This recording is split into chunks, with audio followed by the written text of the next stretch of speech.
kotoran kolbu wajib dibersihkan. Kalau tidak, seseorang tidak akan nyaman zikir di situ. Maka cara untuk merawat kolbu, bersihkan dia dahulu, baru isi dengan zikrullah. Cara supaya nyaman di masjid, jangan langsung sholat di masjid, bersihkan dulu masjidnya. Cara supaya nyaman di rumah, jangan langsung kita tahajud di rumah, buat nyaman dulu rumahnya, dibersihkan dulu, dipel dulu. Begitulah kira-kira kita merawat kolbu. Bapak punya mobil, mobilnya bau rokok, nyaman gak? Gak nyaman, kecuali udah nyatu sama rokok. Ya, ibu-ibu paling sensitif Pak masalah itu. Ya. Kita karena hargai pasangan, kita nggak mau misalnya ngerokok di mobil. Nah, bisa nggak menghargai kolbu, tidak merusak kolbu. Nikmatnya kolbu ini, dia elastis. Dia kotor bisa dibersihin, kotor bisa dibersihin. Itu nikmatnya kolbu. Kecuali kolbu yang sudah mati. Innal ladzina kafaru sawa'un 'alaihim a anzartahum am lam tunzirhum la yu'minun. Ya. Orang kafir sama aja. Apa sebabnya orang kafir itu kolbunya nggak bisa diapa-apain? Khatamallahu ala qulubihim wa ala sam'ihim wa ala absarihim ghishawah. Allah sudah khatam kolbunya dengan tutupan. Beda dengan orang beriman. Orang beriman Allah khatam qalbunya dengan nur, dengan rahmah.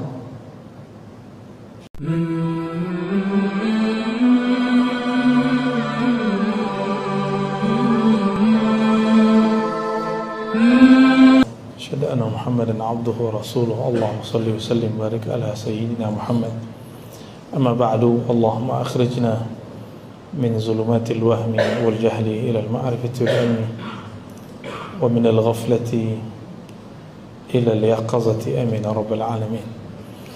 قال تعالى ومن أعرض عن ذكري فإن له معيشة ضنكا ونحشره يوم القيامة أعمى قال ربي لما حشرتني أعمى وقد كنت بصيرا قال كذلك أتتك آياتنا فنسيتها وكذلك اليوم تنسى. Sadaqallahul azim. Jemaah subuh yang diberkahi Allah, semua orang yang bangun di subuh hari pasti diberkahi Allah. Apalagi musim hujan. Ini musim hujan ya. Berat sekali untuk bangun.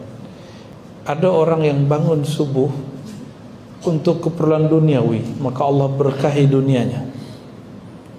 Ada orang yang bangun subuh untuk akhiratnya, maka Allah lapangkan dadanya.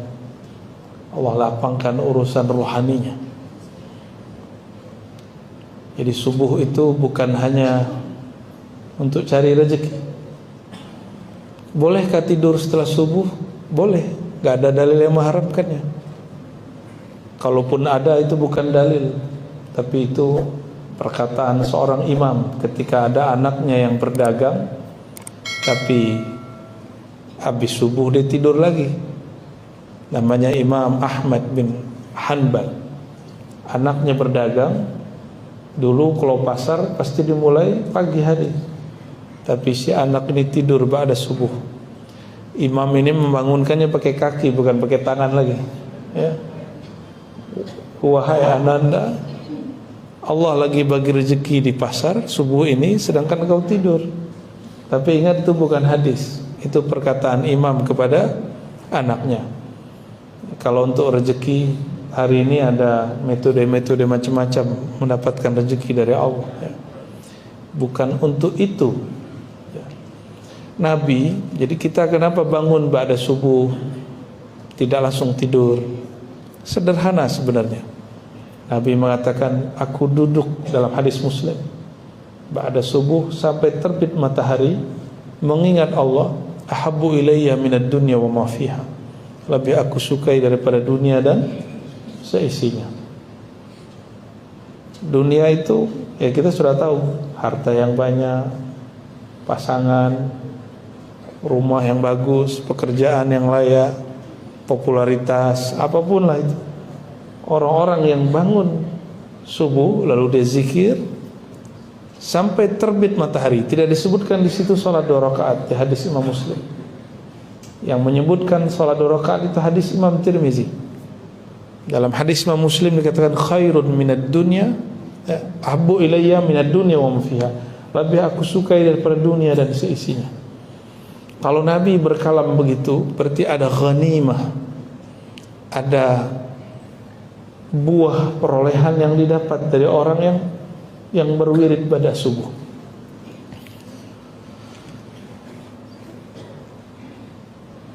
Di dalam surat Thaha, nah yang akan kita kupas pada pagi ini, silakan nanti dicek di rumah ya. Surat 20 ayat 124.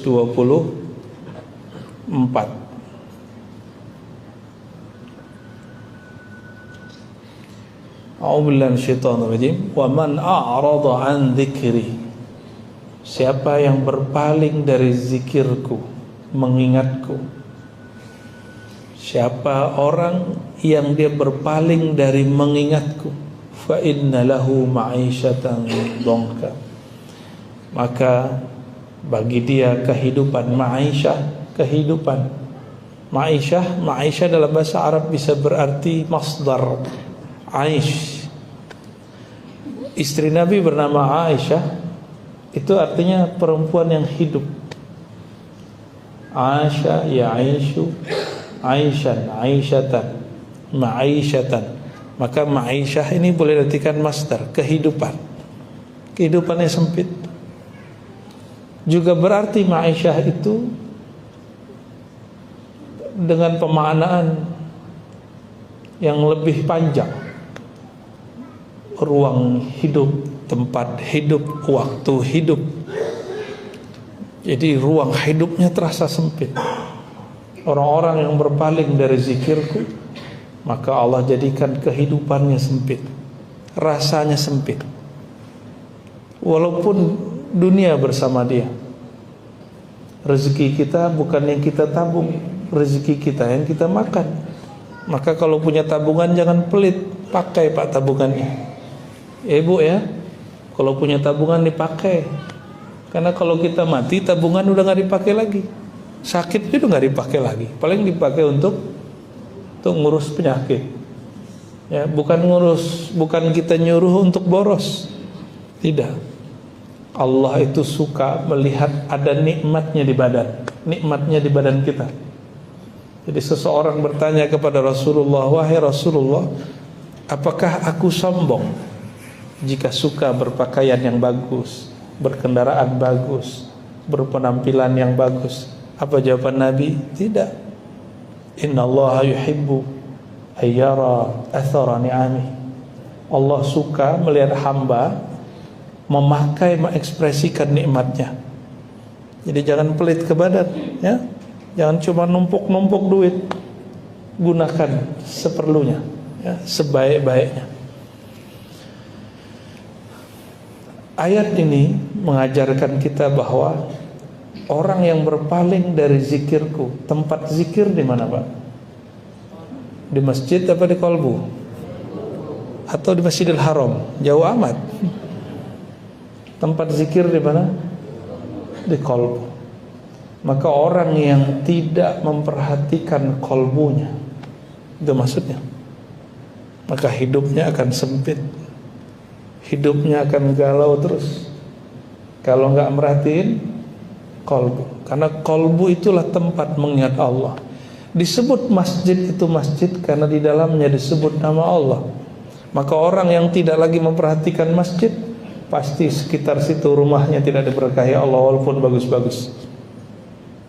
Karena salah satu tempat fisik mengingat Allah itu masjid. Sedangkan tempat batin mengingat Allah adalah kolbu. Maka tidak salah ulama kita mengatakan qalbul mu'min baitullah. Ini bukan hadis ya. Ini kadang-kadang ahli zikir ini memang nggak semua belajar hadis. Yang bukan hadis disebut hadis. Kalau yang bicara bukan ulama hadis kita maklumi.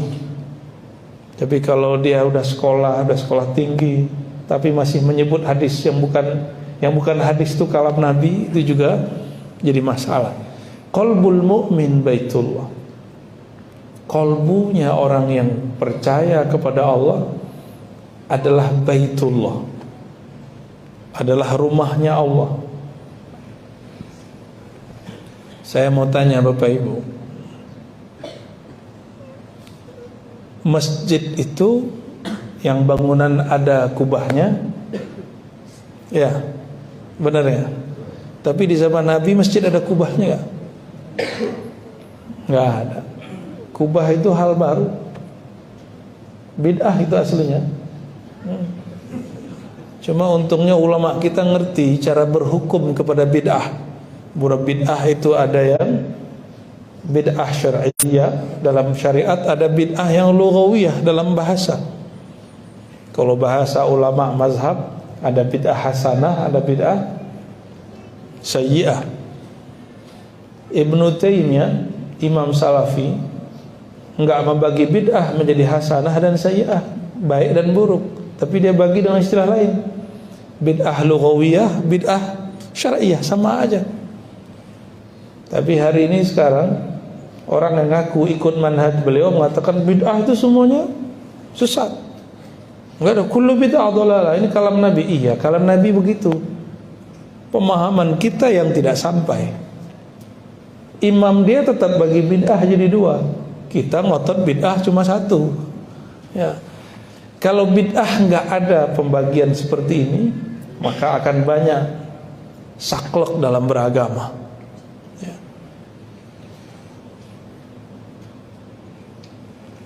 Qalbul mu'min baitullah.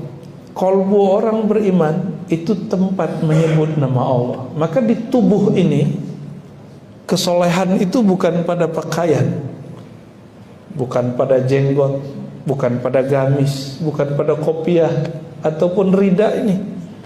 Kesolehan itu ada kepada sulhul qalb. Maka benarlah dalam hadis Imam Bukhari, idza saluhal jasadu kullu. Jika dia benar, jika dia saleh. Saleh itu bahasa Arab sesuai.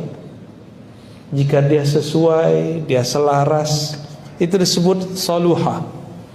Maka amal saleh bahasa Arab itu bukan berarti orang banyak sholat. Amal saleh artinya amalnya sesuai lahir dan batin. Lahir dan batin. Ada orang yang dia suka sholat tapi tidak sesuai dengan waktunya. Jam kerja dia sholat sunat, itu enggak amal soleh. Lagi mau rapat dia sholat sunat dulu 12 rakaat biar dapat rezeki katanya. Ya, saya mau tanya nih, mana ada dalil yang menyebutkan sholat duha rezeki lancar, ada nggak? Mana dalilnya, dari mana itu? Kan sekarang zaman lagi mana dalilnya Buya ya? Buya Junaidi Akbar, ada nggak dalilnya itu? Nggak ada. Satu pun nggak ada yang sahih ya. Yang sahih nggak ada. Terus dari mana munculnya sholat duha biar rezeki lancar? Itu cuma dari doa, dan doa itu bukan dari Nabi, dari ulama. Itu bid'ah lah gitu ya. Maka kalau ingin mengerti apa yang disebut sholat atau ibadah yang soleh, amal soleh, amal yang sesuai, yang relevan. Jangan lagi mau rapat sholat dulu. Orang selesai rapat dia masih 10 rakaat. Yang disebut amal saleh muwafaqatul zahir wal batin, sesuai lahir dan batinnya. Maka innal ladzina amanu wa amilus solihat, itu kalimatnya selalu solihat. Orang-orang yang beriman dan beramal yang sesuai antara lahir dan batinnya.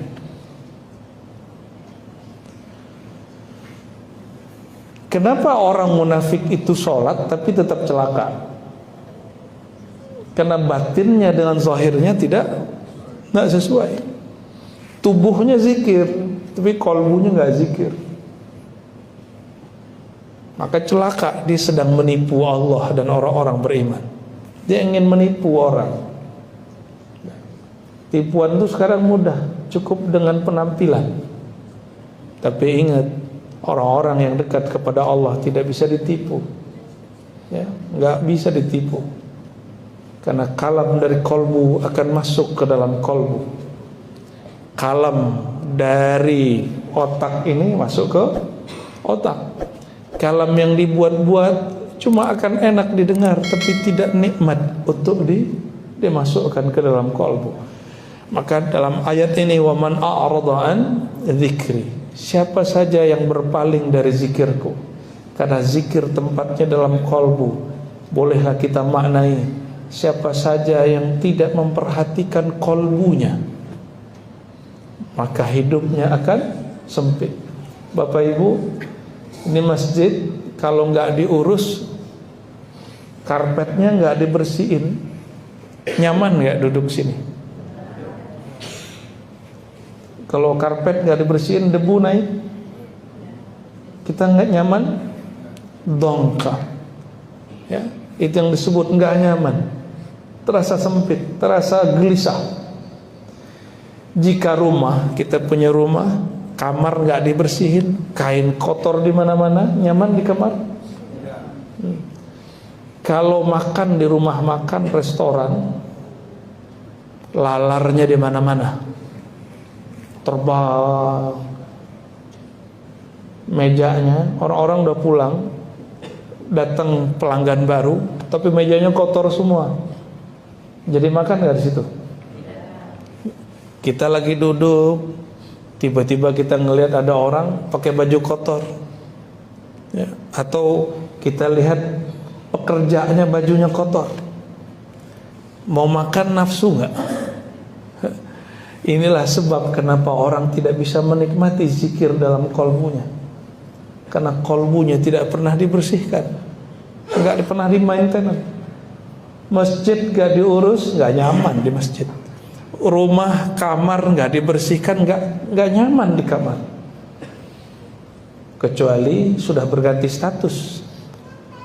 Yang nyaman tidur dekat nya siapa? Ayam, ya. Ayam itu disebut bahimah, binatang ternak.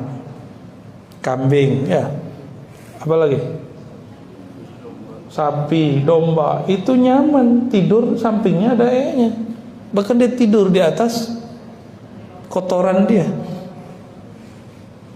Kecuali sudah berubah status, ya, berubah status dia dari manusia menjadi. Nah, kenapa di Quran itu ada penyamaan antara manusia dan hewan ternak? Ulaika kal an'am. Karena dia punya hatinya sudah nggak peka. Nggak usah peka ke orang, peka ke diri sendiri dulu. Nggak usah hitung hati orang, nggak usah melihat nih hatinya baik, nggak usah. Hati kita aja dulu. Ya.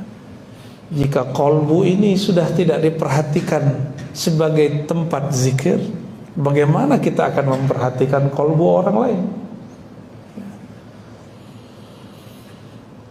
Rumah kalau catnya sudah kotor, diapain? Dicat ulang. Sama lantainya kotor, dibersihin. Kotoran kolbu wajib dibersihkan. Kalau tidak, seseorang tidak akan nyaman zikir di situ. Maka cara untuk merawat kolbu, bersihkan dia dahulu, baru isi dengan zikrullah. Cara supaya nyaman di masjid, jangan langsung sholat di masjid, bersihkan dulu masjidnya. Cara supaya nyaman di rumah, jangan langsung kita tahajud di rumah, buat nyaman dulu rumahnya, dibersihkan dulu, dipel dulu. Begitulah kira-kira kita merawat kolbu. Bapak punya mobil, mobilnya bau rokok, nyaman gak? Gak nyaman, kecuali udah nyatu sama rokok. Ya, ibu-ibu paling sensitif Pak masalah itu. Ya. Kita karena hargai pasangan, kita nggak mau misalnya ngerokok di mobil. Nah, bisa nggak menghargai kolbu, tidak merusak kolbu? Nikmatnya kolbu ini, dia elastis. Dia kotor bisa dibersihin, kotor bisa dibersihin. Itu nikmatnya kolbu. Kecuali kolbu yang sudah mati. Innal ladzina kafaru sawa'un 'alaihim a anzartahum am lam tunzirhum la yu'minun. Ya. Orang kafir sama aja. Apa sebabnya orang kafir itu kolbunya nggak bisa diapa-apain? Khatamallahu ala qulubihim wa ala sam'ihim wa ala absarihim ghishawa. Allah sudah khatam kolbunya dengan tutupan. Beda dengan orang beriman. Orang beriman Allah khatam kolbunya dengan nur, dengan rahmah. Maka Imam Ibn Athaillah mengatakan, ahli kolbu biasanya kolbunya sensitif, bisa merasakan isi kolbu orang. Ciri-ciri ahli kolbu dirahmati Allah, maka dia ketika ada aib orang terbuka di dalam kolbunya, dia memandangnya dengan mulatafah al-ihsan, dengan kelembutan. Mata lihat aib orang, kita ceritain nggak? Ahli kolbu bisa ngelihat isi kolbu, Pak. Kalau ahli kolbunya tidak dapat rahmat Allah, maka dia akan beberkan isi rahasia kolbu orang lain. Dulu ada seorang imam, setiap kali ngelihat ada orang wudu, dia lihat maksiat yang ngalir di air wudu itu. Mau nggak Pak ilmu begitu? Bisa ngelihat maksiat orang. Mau nggak ilmu begitu? Saya kasih. Ya. Tapi saya aja nggak mau, makanya. Ya. Saya pun nggak mau, karena capek bisa baca isi hati orang. Capek sekali baca buku aja ngantuk. Tapi awal-awal biasanya seru, asik. Penasaran nggak kalau ada berita buruk? Ya, sama. Kita penasaran sama keburukan yang ada di kolbu orang. Benar ya? Maka ini disebut dengan al-qalbu syaitani, kolbu setan. Kolbu setan itu dia senang sama aib orang lain. Kolbu setan itu suka membuka aib orang lain. Itu kolbu setan. Kalau kolbu binatang, dia makan kenyang, udah, dia nggak ada urusan sama orang. Tapi kalau setan nggak cukup ngeliat orang tenang itu dia nggak tenang.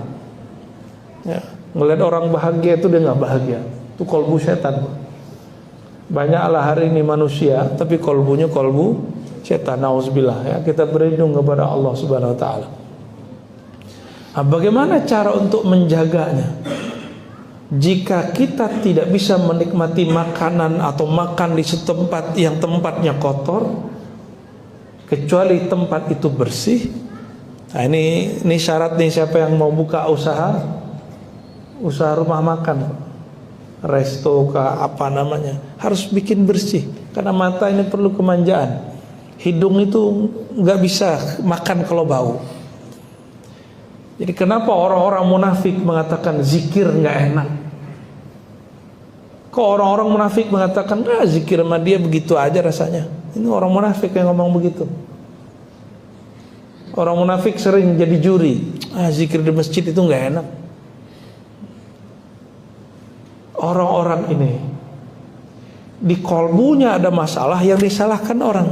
Nah, ciri-ciri munafik yang tidak merawat kolbu. Dia punya aib di kolbunya, tapi aib itu dia salahkan kepada orang. Coba lihat ada orang ngurus negara, ngurus negeri ini, ngurus kantor, ngurus masjid. Ini mohon maaf, ini pengurus masjid.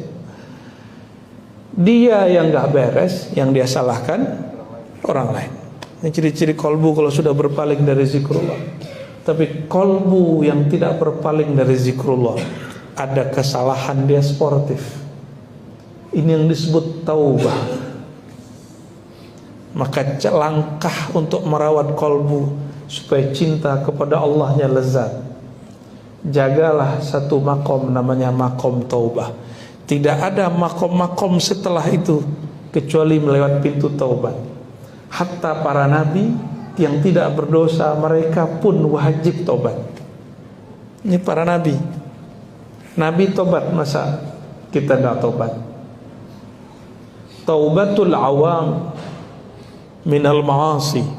Taubatnya orang awam dari maksiat zahir. Taubatnya anbiya bukan dari dosa zahir, dari su'il adab, dari adab yang mereka rasa kurang bagus. Menurut Bapak Ibu ini, mungkin gak Nabi Adam terpedaya oleh iblis? Nabi Adam kan Nabi gak mungkin berdosa. Terus kenapa Nabi Adam mau mendekat ke pohon yang Allah sudah larang? Gak mungkin. Seorang nabi dalam kaidah ilmu ahlus sunnah wal jamaah itu mustahil melakukan maksiat. Maksiat itu durhaka. Walaupun di Quran ada lafaz fa'asa Adamu rabbahu faghawa, fa'asa Adamu rabbahu faghawa. Adam durhaka kepada Tuhannya lalu tersesat. Itu setelah kejadian, dinisbatkan kepada diri Nabi Adam. Dia mengaku salah. Bukan berarti Nabi Adam bermaksiat. Mungkin nggak Nabi bermaksiat, Buya Junaidi? Kalau ada orang meyakini Nabi maksiat, akidahnya bermasalah. Bermasalah itu. Maka mustahil seorang Nabi Adam terpedaya daripada iblis. Nabi Adam itu mendekati pohon yang disebut syajaratul khuld, atau kita nyebut dalam bahasa awam buah khuldi, walaupun istilah ini tidak sahih, cuma ulama kita sudah terlanjur mengistilahkannya ya. Pohon larangan yang disebut, yang ngasih nama iblis. Kata iblis, ini namanya syajaratul khuld. Kalau engkau makan, hai Adam, engkau bisa jadi malaikat tinggi atau jadi orang hebat. Maka dilarang. Nabi Adam gak terpedaya. Tapi ketika iblis menyebut nama Allah, demi Tuhanmu wahai Adam, fawarabbika, demi Tuhanmu wahai Adam, faqasamahuma, si iblis bersumpah dengan nama Allah. Maka Nabi Adam menghargai iblis masih nyebut nama Allah.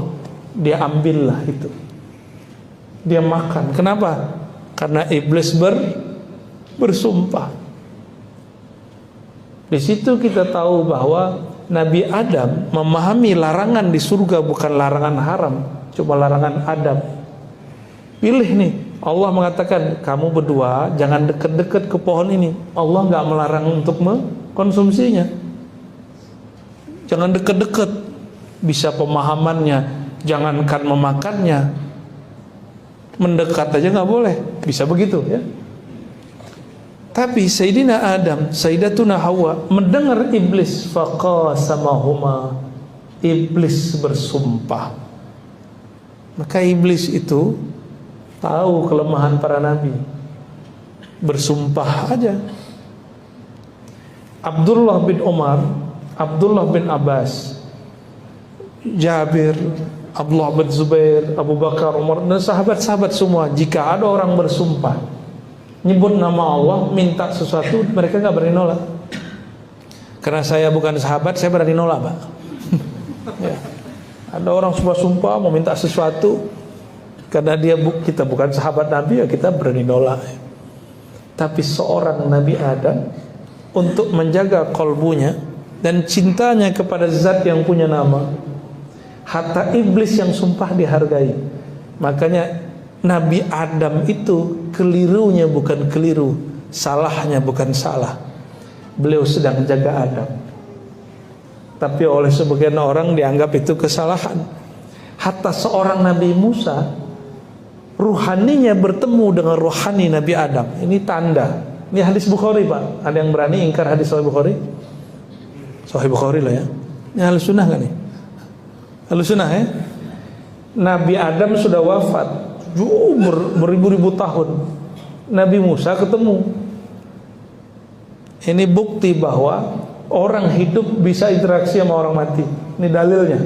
Kalau nggak buang nih hadis. Apa kata Nabi Adam, Nabi Musa? Ini sering saya kisahkan ya. Wahai Adam, engkaukah ini orangnya yang karena engkaulah kami akhirnya terusir tinggal di bumi? Apa jawaban Nabi Adam? Oh ini ya cucuku yang katanya pinter bisa bakalam sama Allah, tapi nggak ngerti bahwa sang Adam ini dia hanya mengikuti takdir yang Allah sudah tentukan sebelum Adam dan sebelum Musa dicipta. Siapa yang kalah? Nabi Musa kalah. Berarti Nabi Adam sudah tahu ini takdir dia, cuma dibuatlah skenario. Ada sinetronnya di surga itu ya. Jadi hidup ini betul-betul sinetron, Pak. Innamal hayatud dunya la'ibun wal, dari sononya udah begitu. Di surga aja ada begitu, apalagi di dunia. Maka jangan heran ada yang kerja, dia capek-capek kerja tapi yang dapat hasil bukan dia. Tapi tenang, rezeki tidak pernah tertukar ya. Kalau ada jodoh tertukar itu sinetron itu Pak ya. Allah nggak pernah salah kirim rezeki. Yang ada kita salah faham mengenai jalan rezeki ya.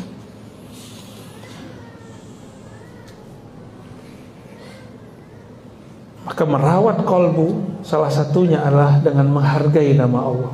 Nabi Adam menghargai nama Allah hatta yang berkalam iblis. Dalam muqaddimah risalah Syarah Al-Asma'ul Husna yang ditulis oleh kakek gurunya Imam Ghazali. Imam Ghazali punya guru namanya Abu Ali Al-Farmadi. Abu Ali Al-Farmadi dia mengajarkan zikr khafi dan Al-Asma'ul Husna. Dia ini punya guru namanya Imam Abul Qasim Al-Kushairi. Al-Kushairi ini berkisah mengenai seseorang jadi wali. Ada seseorang dia sudah beramal banyak tapi nggak tembus-tembus jadi wali. Kenapa? Dia beramal tapi kolbunya belum oke. Kolbunya belum betul-betul istiqomah menyebut nama Allah. Tiba-tiba waktu dia jalan, dia lihat di sampah ada kertasnya bertulis nama Allah, tapi kok kertasnya dibuang di tong sampah. Maka dia ambil, dia bersihin sedikit, dia makan. Apa kata dia? Ini nama Allah nggak pantas taruh di sana. Saya harus hancurkan di mulut saya sendiri. Dia selamatkan kertas itu. Malam-malam dia tertidur. Fara'a rabbahu fi manami. Dalam tidurnya dia melihat Allah yang punya nama datang. Ini mimpi Pak ya, mimpi. Tidur itu akhul maut, saudara mati. Bertemu Allah harus mati dulu.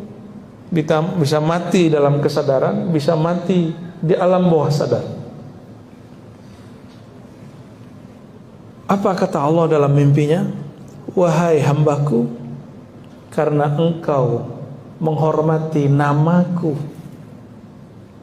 Dengan cara apa tadi dia hormati? Dia bersihin, dia makan. Maka aku angkat engkau jadi kekasihku. Tuh, gampang-gampang susah jadi wali Allah. Jadi kekasih Allah. Itu karena dia menghargai nama Allah, itu pantasnya di dalam kolbu. Ciri-ciri orang yang sudah tidak hormat kepada nama Allah, dia sembarangan naruh nama Allah. Sembarangan aja naruh nama Allah ya. Maka sahabat-sahabat semua, jamaah subuh yang diberkahi Allah, cara untuk menjaga cinta Allah dalam kolbu, rawatlah kolbu dengan taubat, bersihkan dulu, dan membersihkannya mesti detail. Taubat itu kalau nggak detail nggak diterima. Sebutkan apa salahnya kepada Allah, akui salahnya, Karena semua kita ini ada dosanya, benar nggak? Ya, tanya ke imam kita, pasti beliau nggak merasa suci. Imam merasa suci mimpin sholat, langsung iblis dalam hatinya. Kita jadi makmum merasa lebih tinggi daripada di samping, itu yang sholat bukan manusia. Fawailul lil musallin, celaka bagi orang yang merasa dirinya orang taat. Nah, rawat kolbu dengan taubat yang detail. Sebutkan Pak, maksiatnya apa kepada Allah, bukan ke guru, bukan ke ustadz, bukan ke teman. Maka jangan pernah curhatkan maksiat. Jangan pernah curhat maksiat. Semua kita punya maksiat. Semua kita punya masalah. Semua kita punya masa lalu. Ciri-ciri dosa belum dihapus, kita masih ingat-ingat, kita sebut-sebut. Ciri-ciri taubat belum diterima, ingat gelisah. Itu belum diterima taubatnya itu. Terus gimana? Jangan cerita maksiatnya kepada orang. Ceritanya kepada Allah. Akui di hadapan Allah Subhanahu wa ta'ala. Lalu katakan, ya Rabb, aku dulu maksiat begini, terimalah taubatku. Ini yang disebut at-taubah. Kalau sudah begitu, baru minta ampun. Ya Allah, ampuni dosaku. Dibersihkan oleh Allah, baru isi dengan namanya. Disitulah kolbu akan terjaga cintanya kepada Allah Subhanahu wa ta'ala. Yang punya nama akan memandang kolbu. Sekali saja Allah memandang kolbu dengan rahmat, maka selama-lamanya Allah menyayangi kolbu itu. Sekali saja Allah memandang kolbu kita, selama-lamanya Allah memandang kolbu kita. Maka Ibnu Athaillah mengatakan, kenapa pengalaman rohani itu tidak abadi?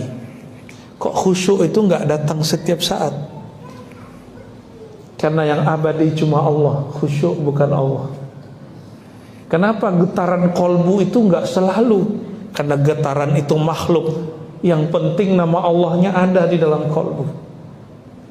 Jadi jangan cari khusyuk, jangan cari getar kolbu, jangan cari nikmat zikir. Carilah yang punya nikmat itu, Allah Subhanahu wa ta'ala. Saya tutup dengan hadis qudsi, ana ma'ahu idza dzakarani. Aku tidaklah jauh dari namaku. Siapa yang menyebut namaku, ketahuilah aku dekat dengannya. Ana ma'ahu, aku membersamainya. Maka mulai pagi ini, mulailah rutin zikir. Rutin zikir. Kalau bersama yang punya alam semesta, mau takut ke siapa lagi? Kalau bersama dengan yang menguasai alam semesta, mau gelisah apa lagi? Orang gelisah itu karena tidak mengenal pemilik alam semesta. Pemilik alam ini bukan si bohir-bohir itu, bukan.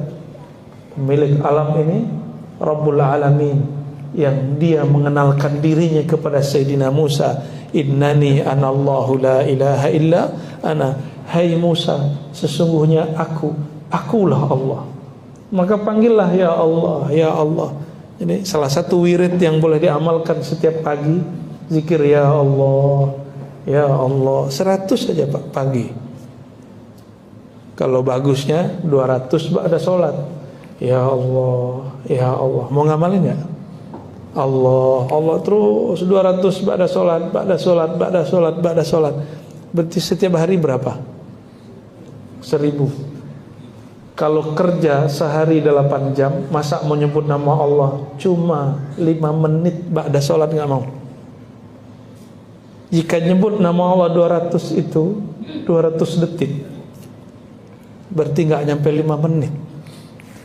Betapa anehnya orang hari ini, untuk buka Facebook gak merasa sibuk, untuk buka YouTube gak merasa sulit, tapi untuk buka YouTube kolbunya kok sulit.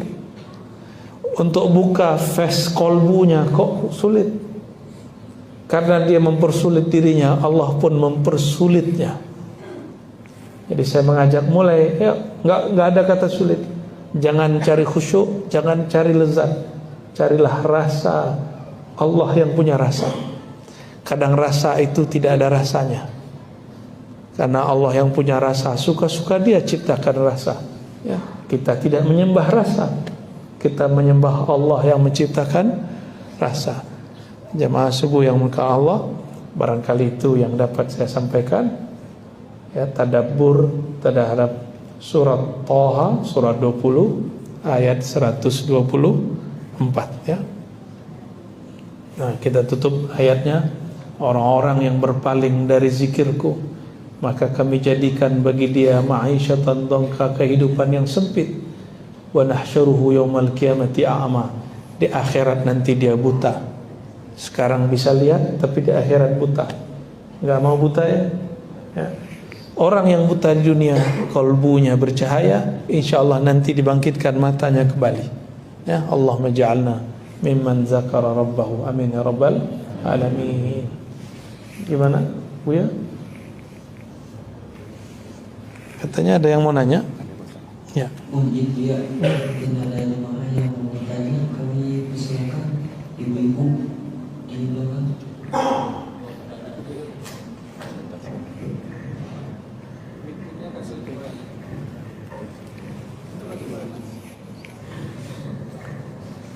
Assalamualaikum warahmatullahi wabarakatuh. Waalaikumsalam warahmatullahi wabarakatuh. Buya, saya mau bertanya, gimana supaya kita kalau zikir Allah itu meresapi badan itu Allah. Kadang-kadang awalnya kepingin Allah, terus lama-lama blank, terus tidak menimbulkan rasa ada gitu. Ya, baik. Bagaimana cara supaya kalau zikir Allah itu selalu nikmat gitu ya? Saya mau tanya Bapak Ibu, kalau kerja selalu enak nggak? Selalu enak nggak? Atau ada capek-capeknya? Ya, menyebut nama Allah berulang-ulang, bahasa Arabnya riyadhah. Riyadhah itu latihan. Latihan pasti ada blanknya. Kenapa Allah kemudian kasih nikmat di awal, kemudian dihilangkan? Beberapa hari baru nikmat lagi. Supaya kita tidak menyembah nikmat zikir. Yang kita sembah pemberi nikmat zikir ya. Seandainya setiap zikir itu nikmat, orang tentu akan zikir terus. Tapi nikmat itu yang disembah. Nikmat itu yang disembah. Mau nggak kita punya duit, orang hanya hormat sama kita saat duit kita kasih sama dia. Kalau kita nggak kasih dia duit, dia nggak hormat sama kita. Kan kebanyakan rakyat begitu, Pak. Kebanyakan pemilih begitu. Kalau si caleg yang dulu dia coblos sekarang udah jadi, nggak bagi-bagi duit, bagi dia apa itu caleg, apa itu wakil rakyat. Ini bukan belain anggota DPR nih Pak, ini cuma buat analog. Betapa banyak sekarang wakil rakyat diumpat karena dia nggak mau bagi-bagi. Ya, pemimpin, wali kota, bupati diumpat karena dianggap pembangunannya nggak merata. Maka mau sebenarnya itu para pemimpin kalau mereka sadar aja bab ini bisa jadi wali Allah. Karena salah satu ciri wali Allah itu pasti suka dihujat orang setiap hari, setiap detik. Dan yang paling sering dihujat itu pemimpin. Benar gak? Ya. Kalau pemimpin ya wajar dihujat. Apalagi kalau nggak beres kerjaannya. Tapi rakyat begitu, nggak ada dapat duit, nggak dapat bantuan, dia ngumpat. Coba lihat karyawan, pegawai, dia kerja tunjangan nggak turun, ngeluh nggak? Oh, sumpah serapah keluar. Karena dia menghargai tuannya, atasannya berdasarkan fulus. Apa begitu hubungan kita dengan Allah? Hubungan kita dengan Allah bukan hubungan tuan sama anak buah, bukan hubungan karyawan, bukan atasan sama bawahan. Hubungan kita dengan Allah hubungan hubbiyah, ruhiyah, hubungan ruh. Ruh ini sudah ada sebelum tubuh. Sudah tua hubungan ruh dengan Allah Subhanahu wa taala. Maka kalau jiwa ini, badan ini enggak merasakan nikmat zikir, itu seakan-akan Allah ingin mengatakan, sembahlah aku semata, jangan sembah selainku. Ya. Lalu kok bisa putus-putus? Nah, bisa jadi karena kolbunya sebelum zikir belum dibersihkan secara total. Kayak tadi, kenapa kita nggak nyaman di masjid, di resto? Karena tempatnya nggak bersih. Lagi makan enak, tahu-tahu ada lalat di dalam. Pernah ngalamin nggak? Resto terkenal, lagi makan enak, nongol lalat, ikut di dalam kuah, lezatnya. Bisa makan nggak? Berhenti makan gitu. Sama dahsyatnya zikir itu, ibu. Kita zikir, nanti Allah akan perjalankan diri kita masuk ke dalam kolbu kita sendiri. Disitulah nanti akan kebuka apa yang tersimpan di kolbu kita. Jadi kalau itu terjadi, ibu istighfarkan kolbunya. Ya Allah, ampuni dosa kolbuku. Ingat-ingat apa yang masih tersimpan. Masih nyimpan kesel nggak sama orang? Nah, bisa jadi. Ya. Kadang-kadang kita kesel sama orang kita yang paling dekat sama kita. Mungkin bapak ibu ini nggak iri dengki sama orang, nggak emosi sama orang, tapi keselnya sama anak sendiri, keselnya sama suami istri, keselnya kadang sama saudara kandung, keselnya kadang sama orang tua sendiri. Ada anak kesel sama orang tua. Kok bisa begitu ya? Ya, anak kurang ngajar itu ya. Bapak ibu yang bukan Allah, kalau itu terjadi, ada hampa di kolbu saat berzikir, istighfarkan lagi. Ya. Masih hampa lagi, udah dizikirkan. Nah, baca ini, coba baca sama-sama. Allahu naziri, Allah memandang ke dalam kolbuku. Diulang-ulang. Ya, Allahu naziri, Allahu syahidi, Allah memandang ke dalam kolbuku. Dibaca ini 7 kali. Matanya dipejam, dadanya dipegang, katakan. Pakai bahasa Indonesia boleh. Ya Allah, wahai yang memandang isi kolbuku. Dimunculkan rasa dipandang oleh Allah. Ini pertanyaan terakhir, Pak. Senang nggak kalau diliatin sama orang yang kita suka? Senang. Tapi pede nggak diliatin sama orang yang kita suka, pakaian kita lagi jelek? Nggak nyaman. Nah, itulah yang ibu rasakan. Ketika kolbu mungkin ada sesuatu dipandang oleh Allah, si kolbunya malu, maka dia kemudian menghilang. Itu yang terjadi pada orang-orang tertentu. Makanya kadang-kadang ada juga namanya jazbah. Ya, orang lagi zikir terus tiba-tiba berteriak. Ada yang pingsan juga. Kawan yang nggak mengerti dianggap kesurupan. Mana ada orang kesurupan nama-nama Allah ya? Ya, kesurupan sama setan. Allahumma sholli ala Sayyidina Muhammad. Ya, satu lagi cukup. Assalamualaikum warahmatullahi wabarakatuh. Allahumma sholli ala amin ya Rabb. Seperti yang bila bicarakan tadi, bahwa Allah itu adalah tadi masuk di kalbu kita, nama Allah di kalbu kita.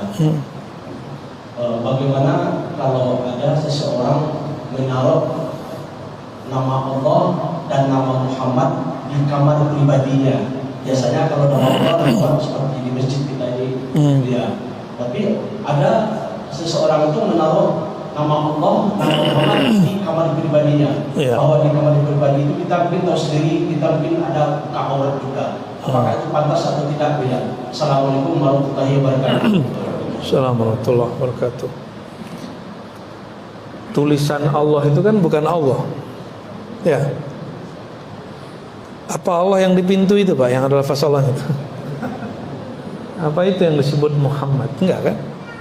Itu hanya nama yang menunjukkan nilai yang punya nama.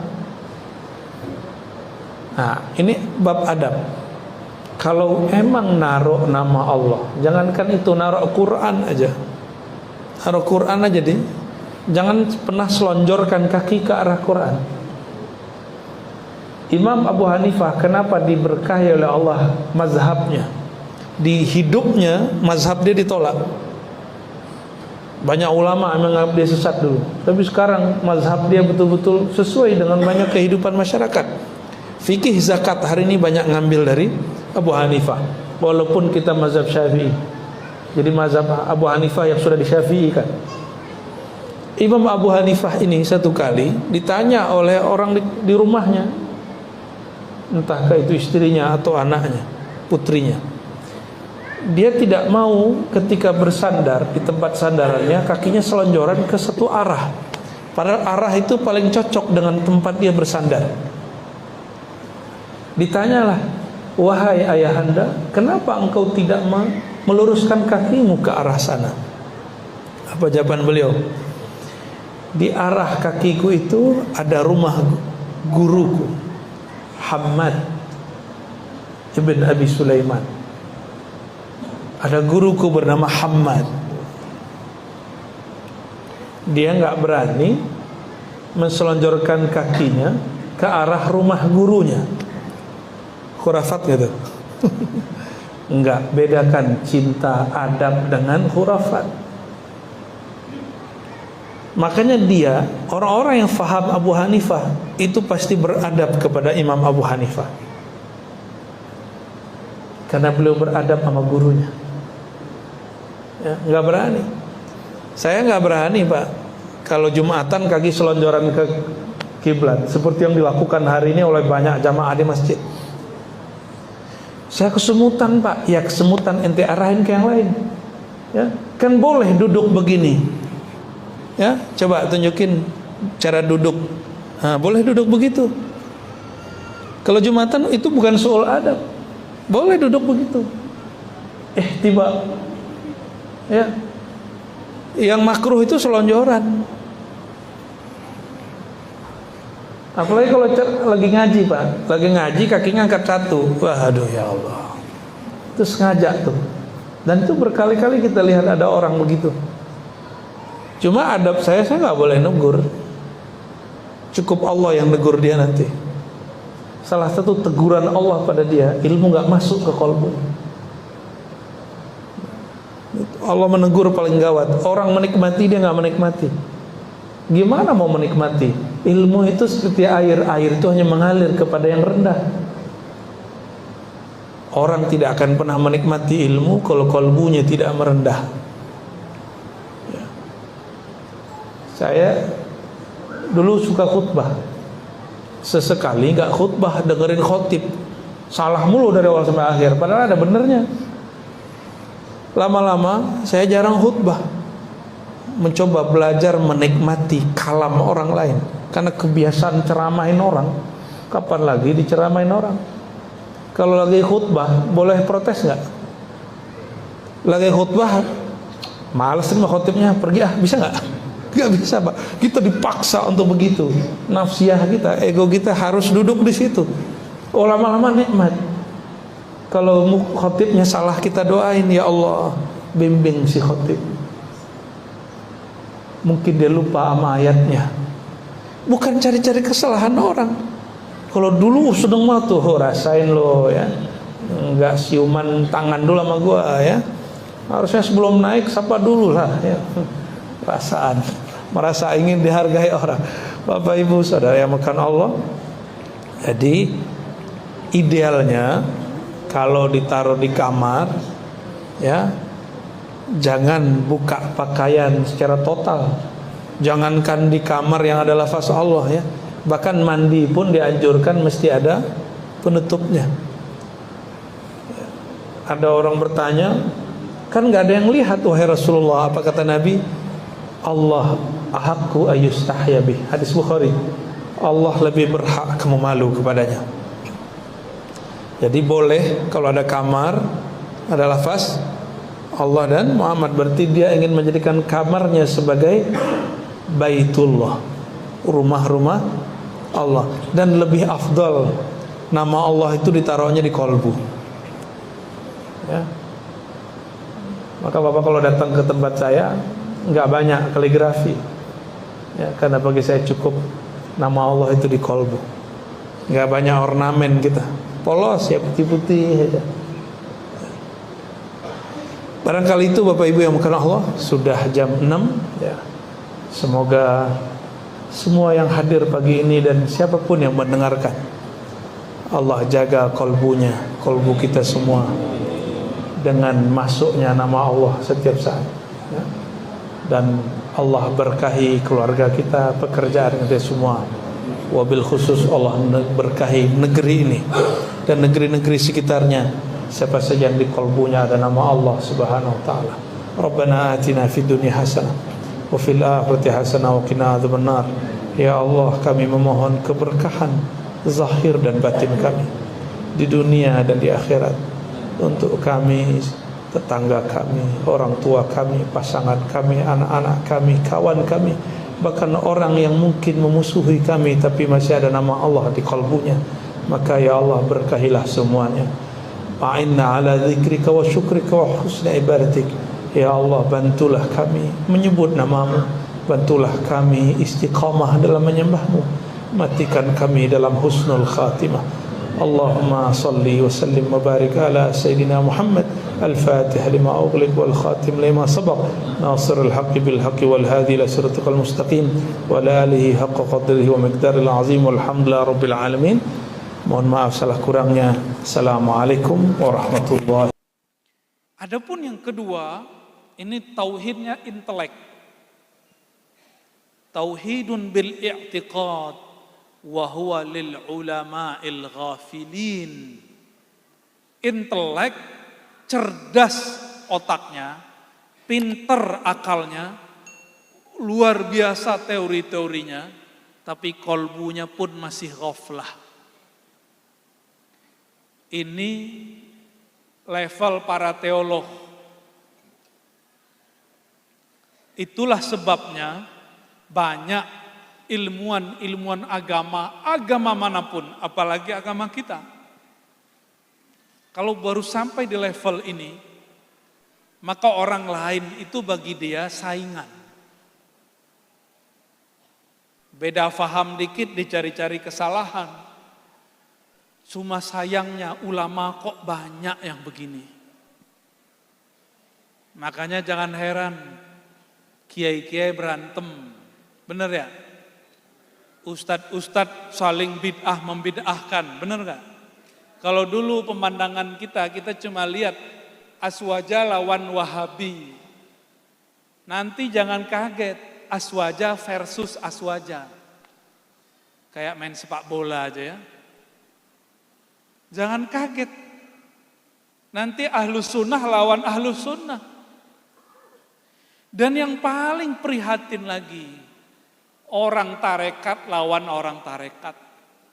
Jadi tidak semua orang tarekat jadi arif. Dia paling-paling baru tahu ilmu tarekat. Kolbunya masih ghafilin. Ciri-ciri orang ghafilin sibuk sama aib orang lain. Ciri-ciri orang ghafilin yang lalai masih sibuk mencari kesalahan orang lain. Kalau kita seharusnya sebaliknya, kalau pengen naik kelas, tapi kalau level ini, inilah yang ditegur oleh Imam Ghazali. Imam Ghazali menyebut mereka al-mughtarrin atau al-maghrurin, orang-orang yang tertipu, atau disebut juga di Muqaddimah Hikam ulama su,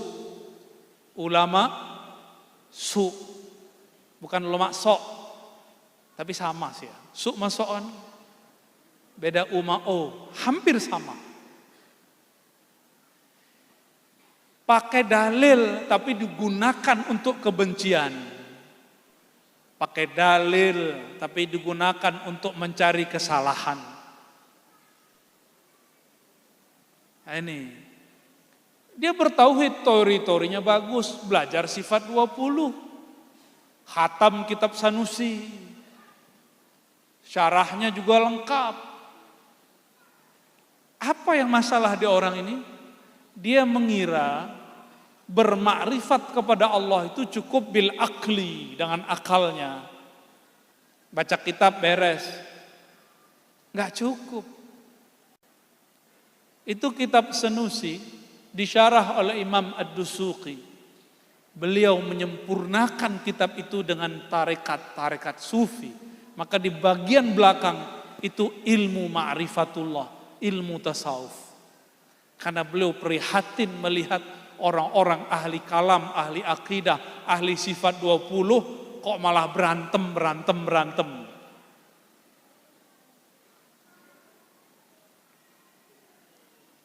Banyak ulama begini? Kalau buka YouTube banyak nggak? Banyak. Sama-sama kopiah hitam, ya. Sama-sama aswaja, sama-sama ahlus sunnah. Jadi nanti pemandangan yang menyedihkan di akhir zaman ini. Perselisihan dan kebencian itu tidak lagi antar sekte-sekte, memang mereka berbeda, tapi mereka sebenarnya sama.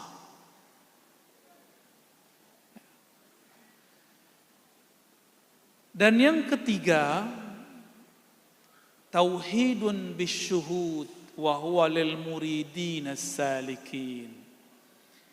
Tauhid yang syuhud. Tauhid dengan syuhud, apa maksudnya? Dia mengesahkan Allah dan menyaksikan keesaan Allah itu. Apa bedanya dengan yang keempat? Nah, ini yang kita jelaskan yang paling penting sebenarnya. Dan saya berdoa minimal yang hadir malam ini sampai di level yang ketiga. Maka nggak cukup ngaji kitab, mesti suluk. Di sini kan ada pesulukan, ikut suluk. Ya, teorinya begini. Tauhid bisyuhud, bertauhid mengesahkan Allah, memandang keesaan Allah, ketunggalan Allah, bisyuhud dengan menyaksikan. Pertanyaannya, Allah fisik atau non fisik? Non fisik. Allah benda atau bukan benda? Kalau bahasa kampusnya, Allah itu transenden atau imanen. Pusing ya? Udah pakai bahasa kita aja deh. Allah itu bisa dibayangkan atau tidak bisa dibayangkan. Karena Allah tidak benda, tidak fisik. Tuhan yang kita sembah. Dalam bahasa Arab disebut alif lam lam ha. Allah. Meskipun saudara kita yang Nasrani menyebutnya Allah. Tapi teman saya orang Nasrani Libanon nyebutnya Allah. Orang Arab Kristen, Arab Katolik tetap nyebutnya Allah. Maka Allah itu nama yang sudah ada sebelum orang Arab ada. Sudah ada.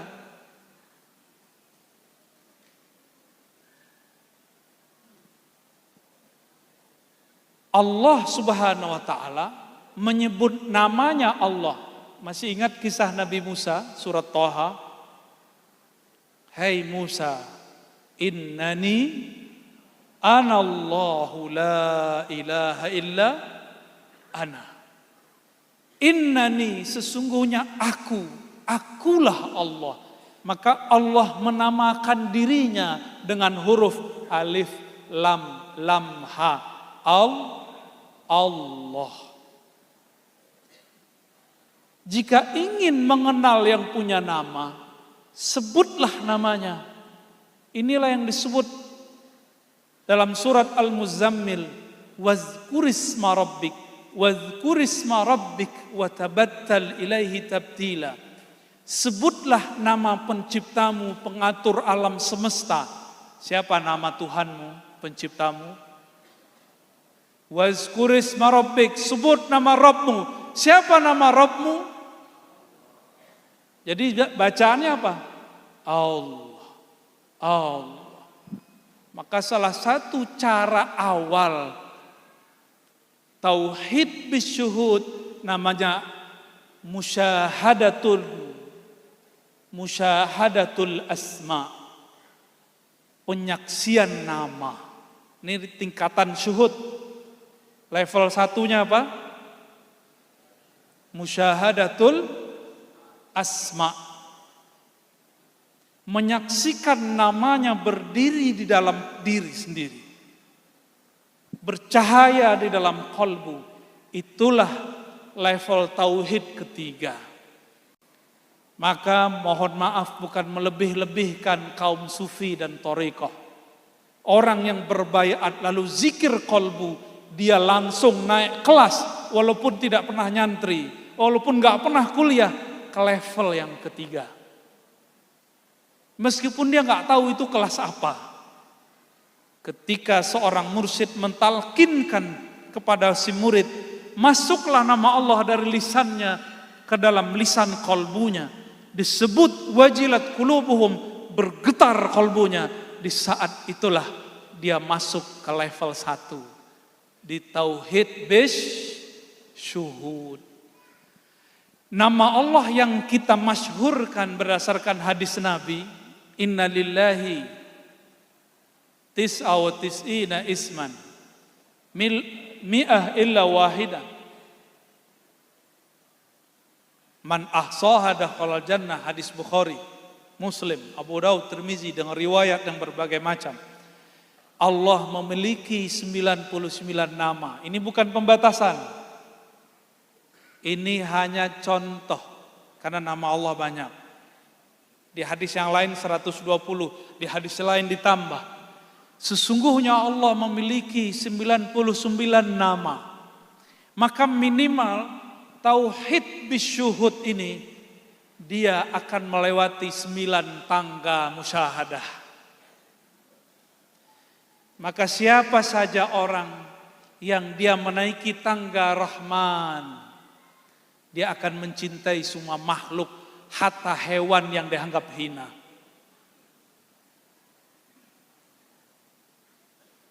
Apalagi makhluk bernama manusia. Saya mau tanya, agamanya, mohon maaf, guguk apa? Tahu anjing, tahu? Nanti kalau ketemu anjing sapa aja, anjing lo gitu. Dia nggak marah, Pak. Tapi kalau manusia bilang anjing lo, marah dia. Ya, ketemu anjing boleh ya. Idza mararta bil kalbi fakul ya kalb. Anjing agamanya apa? Ada gak agama anjing? Gak ada agamanya, gak tahu kita. Tapi kan dalam Al-Quran disebut bertasbih apapun yang di langit dan di bumi, termasuk si guguk itu. Maka ketika ada seorang pelacur, yang kemarin lagi debat apakah melacur itu bagian dari profesi atau tidak, sehingga dihaluskan namanya jadi pekerjaan PSK. Orang ini, perempuan ini melihat ada anjing kehausan. Ternyata di alam ruh sebelum dia dilahirkan, ruhnya mendapatkan 1 tetes rahmaniyah Allah. Dia kemudian turun dari tebing, nggak ada gayung, dipakai sendalnya, ambil, dikasih ke yang nggak jelas agamanya tadi. Mas, kalau ada orang kena musibah banjir, nanya dulu nggak agama kamu apa? Gimana Mbak? Ada orang kena gempa, rumahnya roboh, nanya nggak? Syahadat nggak? Nanya nggak? Nggak ada tanya begitu. Kalau begitu belum, kalau nanya seperti itu berarti belum masuk ke tangga rahmaniyahnya Allah Subhanahu wa ta'ala. Orang itu bayangannya beragama itu ngancem-ngancem. Waktu dulu nggak sholat, waktu kecil orang tua kita bilang apa? Kamu sholat, kalau neraka, gitu nggak? Itu orang tua produk madrasah An-Nariyah. Boleh nggak? Boleh. Cuma kok yang ditampilkan sekolah-sekolah kurikulumnya neraka. Kenapa cuma itu? Kenapa hanya jalalnya Allah, tidak rahman jamalnya Allah? Coba nanti di rumah dicek. Asmaul Husna, Al-Asmaul Husna lebih banyak isinya kasih sayang atau kebencian? Kayaknya juga nggak ada tuh Allah Maha Membenci, ada nggak? Al-Muntaqim artinya bukan Maha Membenci, Maha Membalas. Al-Qahar, Al-Jabbar juga bukan. Tidak ada satu nama pun dari nama-nama Allah dia maha membenci. Tapi kenapa hari ini orang yang mengaku menjadi hamba Allah, di kalbunya tersimpan kebencian-kebencian? Karena dia belum tauhid bisyuhud. Nama Allah belum nyantol, udah ngomong makrifat. Nama Allah belum masuk ke dalam kalbunya, sudah ngaku-ngaku wusul. Ini tauhid bisyuhud. Level satunya apa? Menyaksikan nama Allah terpancar dalam kalbu. Maka para ulama-ulama sufi dari masa ke masa, kita ambil saja imam yang diikuti thariqahnya oleh guru kita, Al-Imam Muhammad Bahauddin Shah Naqsyaband. Kenapa beliau tidak menyebut thariqatnya thariqat Muhammadiyah atau thariqat Bahaiyah? Namanya kan Muhammad Bahauddin, tapi disebut nama thariqatnya Naqsyaband. Naqs itu ukiran, ban, nur, ukiran cahaya nama Allah di dalam dada. Bukan berarti dada kita belah terus keluar cahaya, pasang lampu neon aja ya. Bukan. Karena Allah bukan benda, maka cahayanya bukan cahaya fisik. Itu level 1. Level 1 minimal ada 100 makom di situ. Cuma kalau Allah mau, orang itu langsung dilempar ke makom yang di atasnya. Jadi makom itu bukan urusan mursyid. Mursyid itu tugasnya mentaklim. Innama ana qasim wallahu mu'ti. Membagi kurikulum zikir, talqin guru. Tapi naikin makom murid Allah. Maka kita nggak boleh menyembah guru, tapi kita berterima kasih kepada guru karena dialah kita mengenal yang disembah. Makanya Imam Abul Abbas Al-Mursi, guru Ibnu Athaillah As-Sakandari pengarang Hikam mengatakan, seandainya kusyifa, dikasyafkan hakikatnya wali-wali Allah, la ubidu, maka mereka akan disembah oleh orang-orang awam. Dulu saya jelasin kenapa Nabi Isa disembah oleh orang-orang pengikutnya di zaman itu. Kita jelaskan itu, gak percaya mereka. Saya dituduh kafir, musyrik, murtad. Lengkap sudah. Kita senyum aja gak bales. Maklum, ngakunya udah baca kitab tasawuf bertahun-tahun. Ternyata kalam Abul Abbas Al-Mursi pun dia nggak kenal. Itu murid Imam Syazili, guru Ibnu Athaillah, ngomong begitu. Seandainya disingkap hakikatnya wali, nggak usah ruhnya, kolbunya disingkap, dibuka kolbunya, memancarlah nama Allah. Allah. Orang awam kira itu Allah, maka disembah. Paham? Itu kenapa bertasawuf basicnya mesti berakidah. Bertasawuf basicnya mesti berakidah. Enggak akan dipisah berakidah itu dengan bertasawuf. Maka kita kalau di beberapa kajian tasawuf ngaji sifat 20 dulu. Supaya tidak mengkultuskan orang-orang suci. Cukup memujinya, tapi tidak menyembahnya. Kalau wali disingkap yang terlihat nama Allah, sifat Allah, gimana Nabi Isa? Gimana Nabi Muhammad sallallahu alaihi wasallam? Datang ahlul kitab kepada Rasulullah sallallahu alaihi wasallam. Lalu bertanya 10 komandemen. Dijawab oleh Rasulullah dengan lancar. Para Rasulullah tidak pernah sekolah. Langsung mereka cium tangan Rasulullah dan kaki Rasulullah sallallahu alaihi wasallam. Tapi bukan nyembah Rasul. Lah di Pulau Jawa Cuma ada orang sungkem sama orang tua dianggap musyrik sama kawan. Ya salam. Suuzonnya bawaannya. Karena kolbunya belum bertahta nama Allah. Belum. Nama Allah belum bertahta.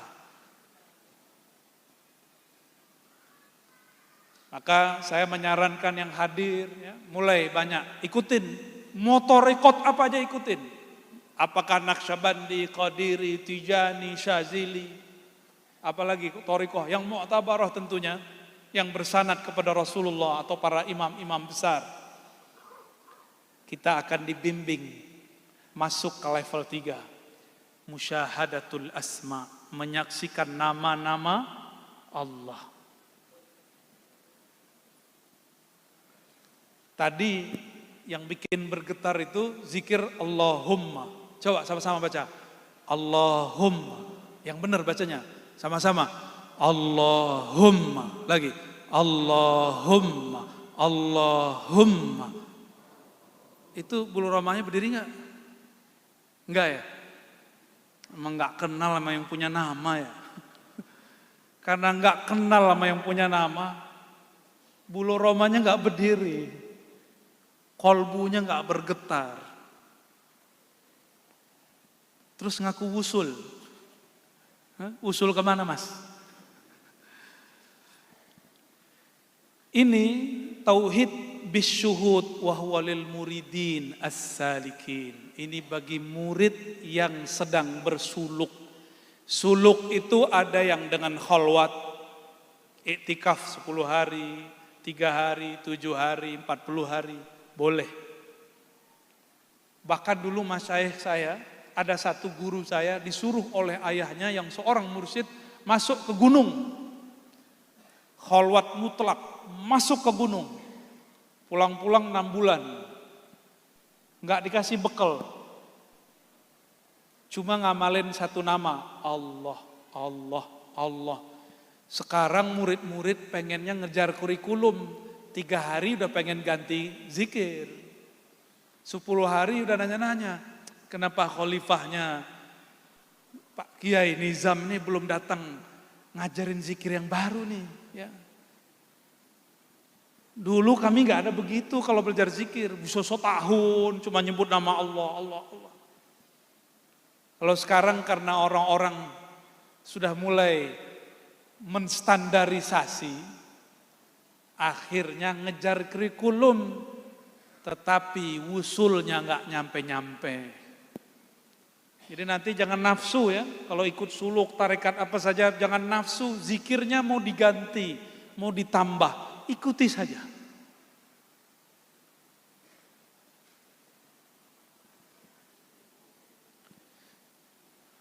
Jadi ini untuk murid dan salik. Ada suluk khalwat, ada suluk namanya jalwat. Sidi Syekh pengarang matannya, Syekh Mahmud Afandi, nama thariqatnya Jalwatiyah atau Jalutiyah. Jalwat lawan khalwat.